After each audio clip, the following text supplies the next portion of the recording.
குருவே துணை. வாடிக்கையாளர்கள் அனைவருக்கும் வணக்கம். இன்னைக்கு நம்ம எத பத்தி பார்க்க போறோம் அப்படின்னா, குருவும் சுக்கிரனும் சேர்க்கைய பத்தி பார்க்க போறோம். குருவும் சுக்கிரனும் சுபகிரகங்கள். சுபகிரகங்கள் 2 பேரும் வந்து ஒண்ணு சேர்ந்து ஒரு வீட்ல இருந்தா என்ன பலன் நடக்கும் அப்படிங்கிறத பத்தி பார்க்க போறோம். அதாவது ஒண்ணு சேர்ந்து ஒரே வீட்ல இருந்தாலும் தொடர்பு.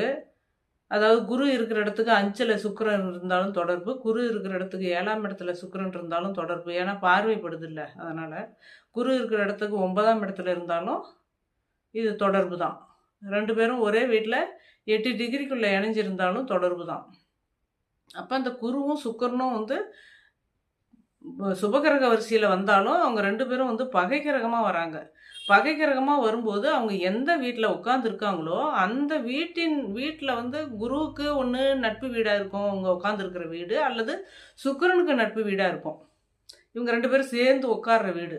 அப்ப இந்த சுக்கிரனுக்கு நட்பு வீடு வந்து மிதுனம், கன்னி, சனியோட வீடு மகரம், கும்பம் இதெல்லாம் வந்து குரு இது சுக்கிரனுக்கு நட்பு வீடு. அதே குருவுக்கு நட்பு வீடு, குரு வீடு சொந்த வீடு.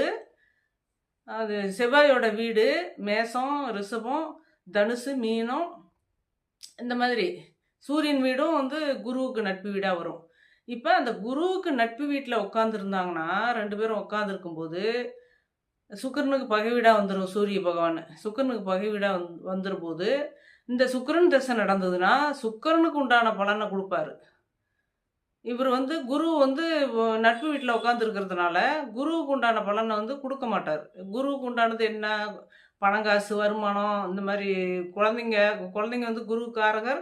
குரு வந்து தனத்துக்கு காரகரு. இந்த மாரி இருக்கும்போது சுக்கிரன் திசை நடந்ததுன்னா, இந்த குருவுக்கு உண்டான இது என்னென்னவோ அதெல்லாம் தரமாட்டாரு. சுக்கிரனுக்கு உண்டானது என்ன? திருமணம். சுக்கிரன் வந்து திருமணத்துக்கு காரகரு. வண்டி, வாகனம், இந்த யோக பலன் இந்த மாரி சொத்து, சுகம் இதெல்லாம்.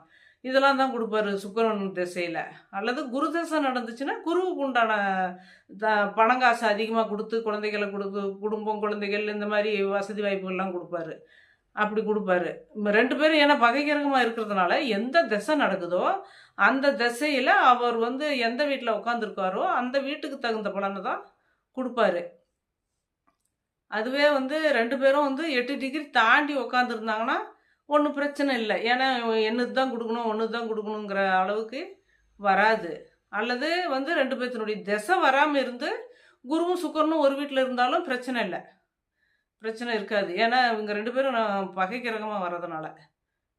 அதனால வந்து சுக்கிரன் திசை நடந்தா சுக்கிரனுக்கு உண்டான வண்டி வாகனத்த இதெல்லாம் குடுத்துருவாரு. குரு திசை நடந்ததுன்னா, குருவுக்கு